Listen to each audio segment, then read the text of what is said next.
कर्पूरगौरं करुणावतारं संसारसारं भुजगेन्द्रहारिं सदा वसन्तं हृदयारविन्दे भवानी सहितं नमामि। त्वमेव माता च पिता त्वमेव त्वमेव बन्धुः सुखा त्वमेव त्वमेव विद्यां त्वमेव त्वमेव सर्वं मम देव। ॐ पूर्णमद पूर्णमिदं पूर्णात् पूर्णमुदच्यते पूर्णस्य पूर्णमादाय पूर्णमेवावशिष्यते। ॐ शान्ति शान्ति शान्तिः। नारायण हरि ओम् नारायण हरि ओम् शिव शिव हर हर शिव शिव हर नारायण हरि ओम् नारायण हरि ओम् परमात्मा अंतर्यामी परमात्मा अंतर्यामी परमात्मा अंतर्यामी परमात्मा अंतर्यामी नारायण हरि ओम् नारायण हरि ओम् शिव शिव हर हर शिव शिव हर हर नारायण हरि ओम् नारायण हरि ओम्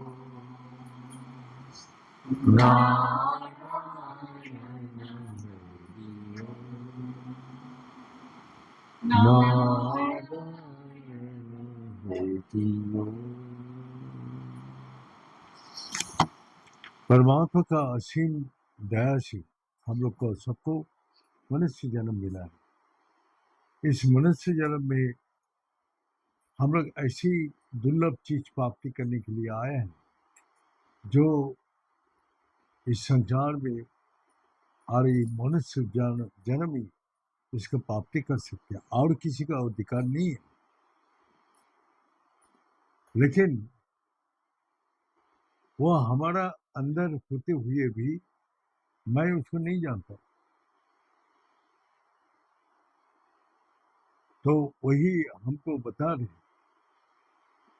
जब हम लोग गुरु जी के पास गया तो गुरु जी बोला, देखो अगर उसको जानना है तो तुम्हारा मन बुद्धि इंद्रिया को स्थिर करना। जो मन बुद्धि का क्रिया है, किताब नहीं पढ़ना, ना भजन सुनना, ना इधर उधर देखना, सब कुछ मन बुद्धि इंद्रिया। अब बाहर का हम तो आंख बंद कर दिया, लेकिन कान बंद तो नहीं होता है, तो कान में आवाज आती है तो सुनाई देते हैं, मन इधर उधर चलते रहते हैं, बुद्धि उसके साथ विचार करते रहते हैं। कितना भी बैठो लेकिन मन बुद्धि हमारा नियंत्रण में नहीं है। तो इसीलिए भगवान बोलते सब कुछ छोड़ के एक चीज का अवलंबन करो। जब उसका अवलंबन करते हैं तो उसको क्या होते हैं वही बता दो। जो उसको मन को, बुद्धि को, इंद्रिय को शांत करने के लिए वो तप करो। तप करो, एक कायिक तप, एक मानसिक मानसिक तप, और एक बुद्धि को अपना विचार मुक्त हो, माने द्वंद और मुक्ता। माने बुद्धि क्या करते हैं, दो प्रकार, करने से अच्छा होगा, एक करने से खराब होगा। हमारा मन में हमेशा दो द्वंद बना के रखते, बुद्धि उसको निर्णय नहीं करती। तो ऐसा है, कायिक तप कैसे कराते हैं, गुरु जो आदेश करे वही करो। तो वही गुरु जो आदेश करते हैं वही करना है। अब वृंदावन में हमने किया तो गुरु उसका आदेश किया, जाओ कुंज वन में तुम झाड़ू लगाओ सुबह से शाम तक। शाम के बाद तो उसको झाड़ू वहां नहीं चलते, वहां बंदर भी नहीं रहते, सब वहां से चला गया। रात को भगवान का लीला, रास लीला होती। कोई विश्वास करते कोई करते नहीं, लेकिन वहां आज तक भी बंदर अंदर नहीं रहते हैं और कोई आदमी भी नहीं रहते।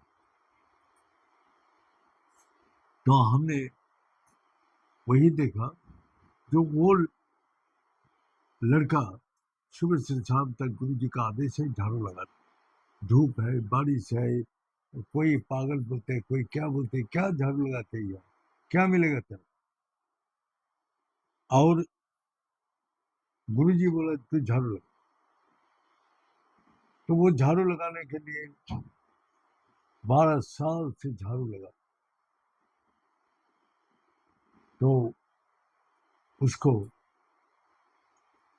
यहाँ सबको को तो है जो रात को शाम को घुस के छुप जाते, वहाँ गेट बंद हो जाते और कोई अंदर नहीं जाता। जवाल ऊंचा ऊंचा, जो वृंदावन किया है उसको पता है, जवाल ऊंचा है, कोई अंदर आ नहीं सकता। तो हमने जब किया था, एक लड़का कुछ दिन पहले वृंदावन में जब किया था, तो कुछ दिन पहले वो उसको देहांत हुआ। कैसे देहांत हुआ, वो छुप के देखना चाहते हैं कि रात को यहाँ क्या हो। तो उसने जब देखा कुछ, वो बोल नहीं पाया, उसका आवाज बंद हो गया। वो सांस जैसे मरने का टाइम होता है, जो फेना निकालते मुंह से, उसको डॉक्टर ले गया, ये ले गया, कुछ बचा नहीं पाया। तो हमने जिसको पास किया था वो वहाँ का भागवत पाठ का वो प्रेसिडेंट था। उसने बोला इतना निषेध का बाद भी ये लड़का डाउट से आज जिंदगी खो दिया है? तो तुमको माना क्या, तो तुम्हें क्यों गया। और गुरु का आदेश को वो लड़का 12 साल झाड़ू लगाने बाद क्या हुआ, एक दिन एक दो पैर का नोखून मिला, तो पायल मिला, तो पायल उसको जेब में रख दिया, झाड़ू लगाते रहे। एक 8 साल का लड़की आया, वो बोला जो वो पायल मेरा है। उसने बोलता है आपका है कि किसका है, हम कैसे समझ जाएंगे, हमको कोई निशाना दे दो। तो उसने अंगुल से ऐसा एक तिलक कर दिया, उसको दे दिया।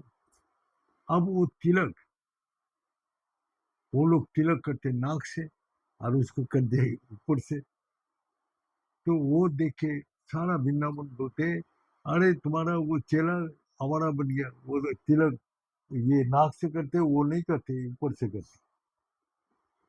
उसने बुलाया अपना चेला को, गुरु ने बोला अरे तू ऐसे तिलक कब से किया। बोले मैंने नहीं किया, हमने वो वहाँ झाड़ू मारते वक्त पायल मिला, तो उस पायल को हमने जेब में रखा था। एक 8 साल का लड़की आया, उसने मेरा पायल मांगने लगा, तो मैं बोला जो आप कुछ निशाना दे जाओ, जो मैं सबको दिखाऊं। तो उसने मेरे को ऐसे तिलक कर, और वो एकदम हीरे का माफिक चमक रहे सिर में, जैसे हीरा लगाने से जैसे चमकते हैं, तो ऐसे चमक रहे उसको। पानी से, किसी से भी साबुन से धो के भी नहीं जा रहे, कितना भी किया उसको उठा ही नहीं। तब उसको गुरु सोचा ये जरूर राधा रानी ने इसको तिलक कर। सारी वृंदावन में एक सेकंड में उस भक्त का बात फैल गया, और वो भक्त सारा पता चल गया कि ये राधा रानी का आशीर्वाद प्राप्त किया। तो 12 साल तप करने से, कायिक तप करने से भगवान का आशीर्वाद मिल गया, जो भक्त रूप से उसका परिचित हो। हा? तो यही है, जो जो गुरु बोलते हैं। तो हम लोग को क्या करता था, पंखा चलाना नहीं, पंखा का हवा नहीं छूना।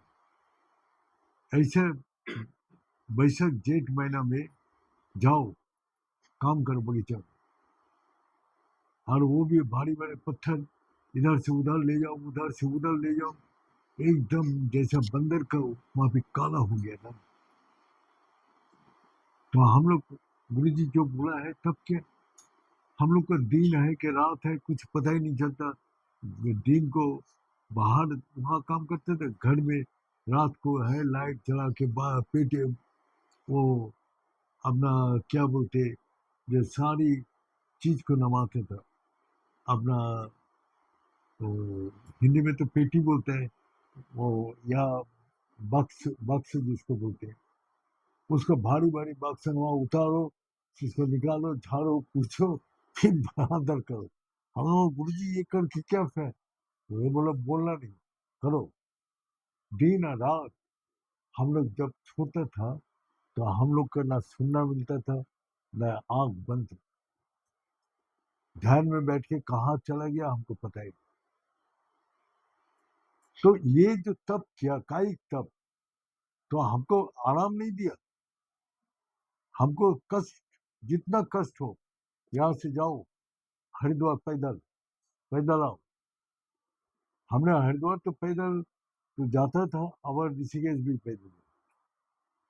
तो उससे क्या होता है, जो अपने कायिक शक्ति जो हमारा अंदर इधर उधर फैल रहा है, वो हमारा अंदर सीमित हो, और उसको बाद हमको रात को जब सोता था, ध्यान में बैठता था, तो पता नहीं ध्यान में बैठा है क्या, सो गया, कहाँ चला गया, पता ही नहीं चला। मन इधर उधर कैसे जाएगा, अगर इंद्रिय नहीं जा रहे, शरीर साथ नहीं दे रहे, तो कैसे जाएगा। तो वही, अब मन को, जैसे रात को हम सोते हैं तो देह का बोध नहीं होता है, मन का बोध नहीं होता है, बुद्धि का बोध नहीं होता, कहाँ पहुंचते हो। तो ये है हमारा, हमारा जो ये है, जो तप करा करा के हम लोग का शरीर को एकदम बिल्कुल उसी, बोलते हैं जो तप करने के बाद अब क्या दिया काम, उसको बाद उसने दिया, जो तुम्हारा इच्छा है, खाने की इच्छा, पीने की इच्छा, सब खत्म। एक धोती को फाड़ के दो पल्ला बना के फिरो, ये भी 6 महीना चलाना पड़ा। जो तुम्हारा संसार में कोई इच्छा ही ना हो, तो मन काम नहीं करेगा, इच्छा का साथ मन भागते हैं। हाँ? अगर इच्छा ही नहीं है तो भागेगा। खाना क्या है, जो वो जो चावल बनता था उसमें हल्दी डाल देता था, वही दाल है, वही खिचड़ी बन गया, और वही आलू का सब्जी, 2 पीस आलू और उसका था करी। हाँ? बस, ना खाना ना सोना, सारी इच्छा ही खत्म कर दिया। जब खाएगा नहीं तो सोएगा क्या। लेकिन इतना काम कराता था, कायिक परिश्रम, जो अपना आप ही हम बैठे बैठे चलते चलते सो जाते, पता ही नहीं था जहाँ हम घर के बाहर है क्या अंदर है, पता ही नहीं चलता। इसके बाद मन का इच्छा ही तो खत्म कर, मन का इच्छा। हमने बोला गुरु जी का एक दिन कि गुरु जी हमने यहाँ आए हैं हरिद्वार ऋषिकेश, देखा ही नहीं। तो गुरु जी बोले क्या देखना है, सब तुम्हारा अंदर है, ये देखने का इच्छा ही छोड़ दो, मैंने मन का इच्छा सब कुछ छोड़ो। हमने ठीक है गुरु, लेकिन हमारा तो इच्छा तो हुआ था। हमने बोला गुरु जी जो बोला मैं उसी बात को स्वीकार करूँ, ठीक है हम वही करेंगे। तो बस वही गुरु जी रहते हुए भी हमने वही काम करता था, गुरु जी आश्रम में ना रहते हुए भी वही काम करता था। जब निषेध कर दिया कभी हरिद्वार ऋषिकेश नहीं जाना, तो मैंने नहीं किया। लेकिन आज हम यहाँ हैं तो वो लोग चारों तरफ घूम रहे, क्या सामना कर पाए। तो गुरु का आदेश को ही पालन नहीं कर रहे तो मन बुद्धि इंद्रिय को कैसे नियंत्रण में लाए।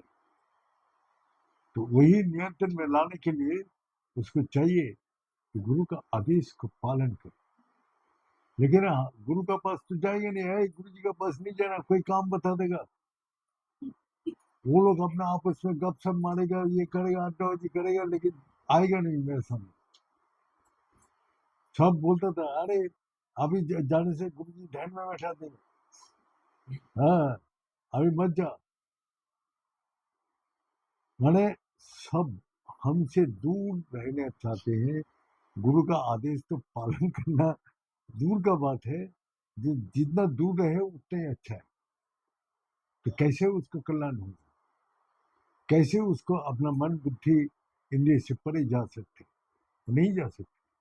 वो देहो मन बुद्धि का बस में रहेगा, और ये देहो मन बुद्धि हमको इस संसार का हर दुख तकलीफ कष्ट अशांति और इस संसार में बेचैन और सब समय चिंता और भय से हमको जर्जरित कर। कितना भी धनवान हो, कितना भी पंडित हो, कितना भी ये हो, कितना भी संसार का राजा महाराजा के चक्रवर्ती राजा हो जाए, उसको नहीं है शांति सुख आनंद नहीं है। तो इसलिए अगर शांति सुख आनंद चाहिए तो गुरु जो निर्देश करे उसको निरंतर फॉलो कर, तो सामने भी पीछे भी। हम तो देख रहे यहाँ मैं नहीं हूं तो बस यहाँ से मंदिर जब मर्जी खुल रहे जब मर्जी बंद कर रहे, कोई नियम को पालन ही नहीं कर। तो जो हम सारी संसार का जो अधिपति है मालिक है उसको सेवा भी मैं टूटी करता हूँ, तो मेरा कल्याण कैसे होगा, कभी भी नहीं हो सकता। तो इसीलिए हम लोग का, तो इसीलिए एक बार तेलंग स्वामी का पास एक साहिब आता था, वो उसका दर्शन करने के लिए, उसको अंदर आने के लिए उसने कभी भी उसको आदेश नहीं दिया। कम से कम 3-4 महीना बाद एक दिन बुलाया आओ। इतना इंतजार करने के बाद जो चीज मिलता है तो उसमें थोड़ा भी बहुत आनंद मिलता है। तो हम लोग का गुरु जी के पास रहना ही हम लोग के लिए आनंद था। एकदम गुरु जी डांटे मार कुछ भी करे वही हमारे लिए आनंद था। तो आज देखते हैं जो तपेशु सर्वेशु एकाग्र परम तपो, एकाग्र लाने के लिए एक जगह स्थिर करने के लिए गुरु जी शरीर को तपाया, मन को तपाया, बुद्धि को दंड मुक्त किया, तब उसने भजना कर सकता है दृढ़ रूप से। तो वही हमने देखा, आज वो साधना कर ही नहीं सकते। और हम लोग को बोलते 3 घंटा बैठ के साधना करो, कोई यहाँ बोल सकते जो मैं 3 घंटे बैठ के साधना करता हूँ? निर्ध्यासन का नियम ही है, जो सत्संग सुनता है या बाहर जाती सब भूल जाते, कोई याद ही नहीं करते। हम यहाँ से ये उठ के यहाँ जाते तभी इसको उल्टा वल्टा सब संसारिक बात करने लग जाते 1 सेकंड के अंदर। और हम लोग क्या करते थे, गुरु जी बोल के गए ये बात, क्या इसका रहस्य क्या है? हा? तो आज हम बोल रहे थे, जो हम गुरु जी जो बोलता था करता था। गुरु जी एक दिन आया तो हमको बोला जाओ साधना में बैठो। हम लोग गुरु जी तो कभी साधना काम ही करो। आज बोल रहे साधन में बैठो, नहा धोके। हमने चला गया नहा धोके, जैसा गुरु जी आदेश करते हैं वैसे ही नहा धोके चला गया ध्यान में बैठा। तो थका हुआ तो शरीर था ही, बस सुबह से शाम तक कुछ खाए नहीं, बाहर खाने का आदेश नहीं है। हमने कहा गया सहारनपुर, वहां से क्या सामान लेके वापस आया, शाम को टाइम, और हमको बोला जाओ नहा के शाम नहाओ, क्या आज साधना में बैठो। हमने बैठते ही वो दिन गुरु जी हमको उस चीज का अनुभव किया, जो हमारा अंदर मंत्र अपना आप ही हो। मैं हम कुछ नहीं कर रहे, आराम से बैठे और मंत्र अपना आप ही हो। महामंत्र चारों तरफ गूंज रहे, सारे आसमान में, सारे आकाश में, सारी धरती में, सब जगह घूम रहे। 10 मिनट का बाद गुरु जी को हटा दो। हमने गुरु जी का जाके प्रणाम किया, गुरु जी ऐसे हुआ, हाँ हाँ जाओ खाना बनाओ। गुरु जी का कृपा दया तो इसी प्रकार होता है। देखते हैं ये लड़का सुबह से शाम तक अपना मेहनत में लगा हुआ है, हमारा एक शब्द भी करते नहीं, जो बोलते हैं वही करते हैं। तो उसने तो वो शक्ति दिखा दिया। लेकिन आज हम सबको पूछते हैं, सब मंत्र करते हैं, हम तो मंत्र करते नहीं। हम जानते हैं मंत्र अजपा है, अजपा का अर्थ है गुरु जी बताए जिसके जप कभी होते ही नहीं, ना माला में, ना क्वार में, ना मुंह में, कहीं भी जप नहीं होते। वो तुम्हारा जन्म से वो मंत्र तुमको दिया हुआ है और वो निरंतर चले। तो वही गुरु का जब ये होता है, कृपा होता है। ऐसे आदि गुरु शंकराचार्य, उसका एक भक्त था, तो उसने गुरु का सेवा में लगा रखा था। अपना गुरु जी का झाड़ू पोछा बर्तन साफ करना, अपना कपड़ा धोना, कपड़ा ये करना, अपना कभी विद्यालय नहीं जाता था पढ़ने के लिए, गुरु का सेवा में निरंतर लगा रहता। एक दिन गुरु जी का दया हो गया, शंकराचार्य ने बोला बेटा तू अपना अपना विद्यालय में चल, पढ़ाई कर, सभी ज्ञानी हो जाएगा, तू अज्ञानी रहेगा, पढ़ाई शास्त्र का अध्ययन। तो गुरु जी बोला ये थोड़ा सा काम है करके आ रहा हूँ। बस गुरु जी जाके इंतजार करने लगा। बोले सब बाकी शिष्य लोग पूछ रहे गुरु जी आज क्यों नहीं पढ़ा रहे, वेद वेदांत का पाठ कराता था, बोला आज क्यों नहीं पढ़ा रहे? तो बोलते वो आ जाए उसके बाद। उसका नाम बाद में पद्माचार्य हुआ था, उसको 4% है, उसमें 1% वो है पद्माचार्य। तो पद्माचार्य अपना काम खत्म करके आ रहे, तो वो स्टूडेंट जो और जो चेला लोग हैं वो लोग बोलते अरे वो तो मूर्ख है, वो तो कुछ नहीं जानते गुरु जी, वो तो क्या आप जो बोलेंगे उसका किसी को समझ में नहीं आएगा, उसको वो तो पढ़ा ही नहीं कभी।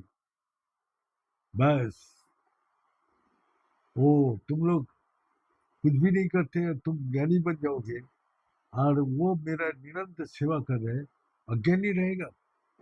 बस उसको दया हो गया। दया होते क्या हुआ, उसका अंदर से जब वो अपना कक्ष में प्रवेश किया तो अपना आप ही मंत्र उच्चारण किया, इतना भारी मंत्र को उच्चारण किया और उसका तर्जुमा कर दिया।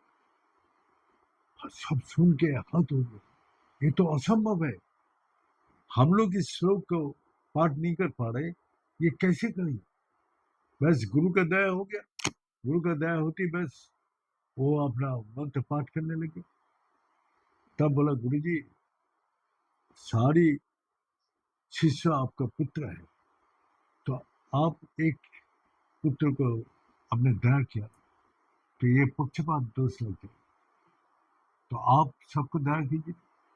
बोले ठीक है, तो बद्रिकाश्रम में था, जाओ उधर से कमल उठा के लाओ, और जो शाम को पहले हमारा चरण में चढ़ा देगा उसके सबको मैं दया कर। अब सब गया, जब उस मंदाकिनी नदी का उस पार किया तो देखा कमल लेके आ रहे, तो देखा एकदम बारिश बरस हो गई, तूफान और बारिश और ओला गिर रहे, माने शिलावृष्टि हो। तो सारी अपना जान बचाने के लिए कोई गुफा में घुस गया, कोई नीचे घुस गया पहाड़ के नीचे, लेकिन पद्माचारी उधर शंकराचार्य ने सबको बुलाया, आओ आओ बेटा शाम लग रहा है, जल्दी आओ। पद्माचारी देख रहे, वही चेला जो स्टूडेंट को उसने दया किया था, वो देखा गुरुजी बुला रहे, वो बस आगे पीछे कुछ नहीं देखा, बस गुरुजी का नाम लेके आगे बढ़ गए। मंदाकिनी बद्रीनाथ में बह रहे, इतना तेज बहाव है मंदिर का सामने, पैर रखती 100 किलोमीटर दूर फेंक दी, और पद्माचारी वही पैदल पानी के ऊपर से एक एक पैर के ऊपर कमल खिलते हुए वो पार हो गया गुरु जी का, और कोई नहीं था। तो एक जिसका गुरु का आदेश को पालन करना, जो मौत सामने खड़ा है तब भी गुरु का आदेश पालन करने के लिए वो तैयार है, हा? जो मृत्यु का भी नहीं डरते। और हम लोग तो अपने बचाने के पीछे गुरु जी को छोड़ देते, हम तो बच जाए, गुरु जी कहीं जाए, वो तो आते हैं जाते हैं, तो संसार का नियम है, लेकिन वो जो बुला रहे हैं हमारा, उसको जब कृपा दया मिल जाती तो सब कुछ वो प्राप्ति कर लेते। तो इसीलिए हम लोग का कायिक परिश्रम, कायिक तप कराते हैं, मन का एकाग्र सबसे बड़ा तप है, एकाग्र परम तप। और बुद्धि को जब देहो और मन काम नहीं करते हैं तो बुद्धि स्थिर रहती है। तो रात को देहो जैसे काम नहीं करते हैं तो मन भी स्थिर होता है, और मन जैसे स्थिर हुआ तो बुद्धि भी स्थिर हो जाती है। अब कहाँ स्थिर होते हैं, मन बुद्धि कहाँ से आते हैं, कहाँ लय होता है, किसी को पूछो नहीं बोल सकते। कितना पढ़ा लिखा हुआ नहीं बोल सकते, मन कहाँ से आ रहे, बुद्धि कहाँ से आ रहे, जहाँ इंद्रिया कहाँ से आ रहे, डॉक्टर लोग भी नहीं बोल सकते तो कहाँ से आ रहे, लेकिन वही गुरु बता सकते हैं जो कहाँ से आते, जो वही महापुरुष बता सकते हैं जो अपना आत्मा अनुभूति किया, और वही चैतन्य शक्ति है जिसका द्वारा ये शरीर चैतन्य है, और वो चैतन्य शक्ति निकाल जाए, और इसको कोई चैतन्य शक्ति दे नहीं सकते जब तक वो है परमात्मा का दया, तब तक आप जीवित है। उसको जो दिन उठा लेगा और इस संसार में कोई नहीं रक्षा करने, तो इसीलिए उसको पास जाओ, उसको पास जाओ जो सारी संसार का जो जन्म मृत्यु का चक्कर से तुमको हमेशा के लिए मुक्ति दिलाएगा, उसको पास जाओ। और वो कहाँ है, आपका अंदर ही है। भगवान को पूछा आपको ब्रह्म स्वरूप क्या है, आपका ब्रह्म का रूप क्या है, किम तत् ब्रह्म, तुम्हारा ब्रह्म रूप क्या है। बोला हमारा ब्रह्म रूप है हम सच्चिदानंद विज्ञ स्वरूप, मैं सत्य हूँ, मैं चेतना स्वरूप हूँ, मैं आनंद स्वरूप हूँ। ये देह तब तक सच लगता है जब तक चेतना शक्ति रहती है। जब तक चेतना शक्ति है, हर चीज से आनंद ले। वो चेतना शक्ति निकल जाए और वो आपके कंट्रोल में नहीं है, वो आपको ही कंट्रोल करते हैं। चेतना शक्ति आप कंट्रोल कर रहे हैं ना, वो कंट्रोल कर रहे हैं। तो आप फिर इस संसार में हर चीज को कंट्रोल में करने के लिए लगा हुआ है। चेतना शक्ति जब आपको कंट्रोल कर रहे हैं तो उसको छोड़ दो, उसके शरणागत हो जाओ, तब वही तुमको पार लगाएगा। ये बोल के आज यहाँ समाप्त करता हूँ। ओम पूर्णमद पूर्णमिदं पूर्णात् पूर्णमुदच्यते पूर्णस्य पूर्णमादाय पूर्णमेवावशिष्यते। ओम शांति शांति शांति ही। बड़े सच्चे दरबार की, बड़े सदगुरु भगवान की, बड़े शंकर भगवान की, बड़े माता जगदम्बे की, बड़े भक्त बिंदु की, बड़े संत बिंदु की, बड़े सनातन धर्म की, बड़े धर्म की, अधर्म का, प्राणियों में विश्व का। हर हर महादेव। ओम गुणाय पुनरुपाय गुणानंद पुदायनि संसार सागर तरतराई समवायी नम नम।